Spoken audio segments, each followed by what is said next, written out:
আজকে দুপুরের আয়োজন ছিল পাবদা পাতুরি। তো এখানে বানিয়ে নিলাম পাবদা পাতুরি। তো যা যা লাগবে, তো মাছগুলো আমি ধুয়ে কেটে আগে রেখে দিয়েছি। এখানে আদা রসুন মরিচ কাঁচা মরিচ দিয়েছিলাম, আর দিয়েছি আপনার রসুন, তারপরে জিরে, এগুলো দিয়ে বেটে নিয়েছি। এখন হলুদের গুঁড়ো, মরিচের গুঁড়ো, লবণ এগুলো দিয়ে তারপর একটু সামান্য সরিষার তেল দিয়ে মেখে নেব।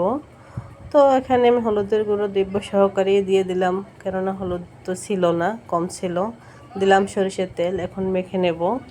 আমি হাতেই মেখে নিলাম। বন্ধুরা, আপনারাও হাতেই মেখে নেবেন, তো ভালোই লাগবে হাতে মাখলে।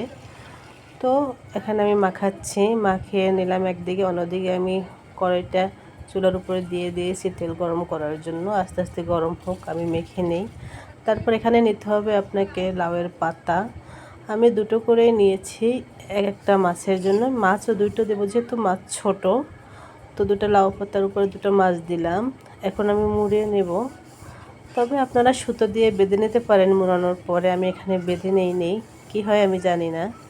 তারপর এরকম করে আমি 4টি মাছ এরকম করে বেঁধে নিলাম। যেহেতু আমরা 2জন মানুষ, 4 পিস আমাদের হয়ে যাবে।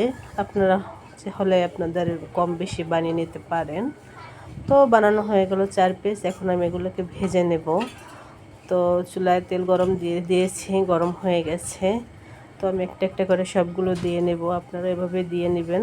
জানি এটা সবাই সচরাচর খায়, সবারই মোটামুটি পছন্দের একটা খাবার।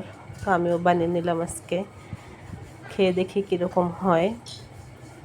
তো 3 পিস দিলাম, আরও 1 পিস দেওয়ার জায়গা আছে, আমি আরও 1 পিস দিয়ে উল্টে পাল্টে ভেজে নিলাম। বন্ধুরা, ভিডিওটা কেমন লাগলো? ভালো লাগলে অবশ্যই কমেন্ট করে জানিয়ে দিবেন।